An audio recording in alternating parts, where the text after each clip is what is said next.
सक्षम, सर्वदा शक्तिशाली।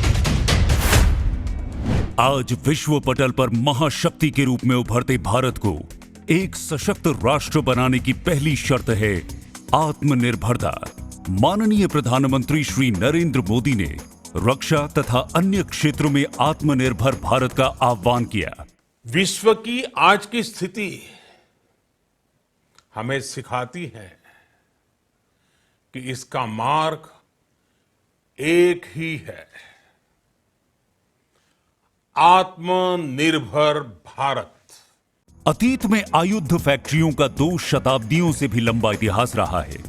हमारे जांबाज जवानों के शौर्य और पराक्रम को हमारी आयुध फैक्ट्रियों ने आवश्यक आर्म्स, एम्युनिशंस, मिलिट्री व्हीकल्स आदि की आपूर्ति से और भी निखारा है। बदलते समय की जरूरतों के अनुरूप ढलकर अब इन्हें और आगे बढ़ाना है। 16 जून 2021 को केंद्रीय कैबिनेट ने एक ऐतिहासिक कदम उठाते हुए ऑर्डिनेंस फैक्ट्री बोर्ड को समाप्त करके 7 नए रक्षा उपक्रमों को बनाने की मंजूरी दी।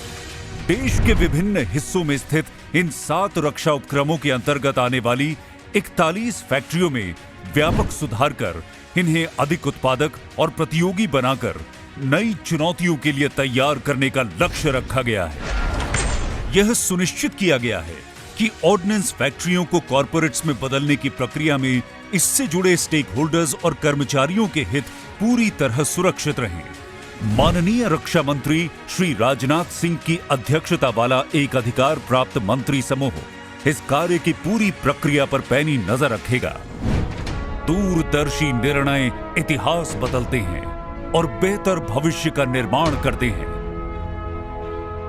ये कंपनियां अब नई राह पर चलकर import substitution, diversification, newer opportunities और एक्सपोर्ट्स को हासिल करेंगी और आगे बढ़ेंगी। इस लक्ष्य की प्राप्ति के लिए सरकार ने ऑर्डिनेंस फैक्ट्री बोर्ड के 65,000 करोड़ रुपए के कॉन्ट्रैक्ट्स इन कंपनियों को हस्तांतरित किए हैं।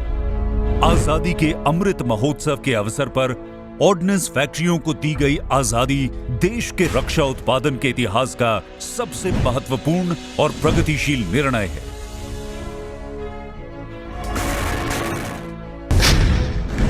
ये एक सुनहरे युग की शुरुआत करेगा और आयुध निर्माण में पूरे विश्व में भारत का परचम लहराएगा।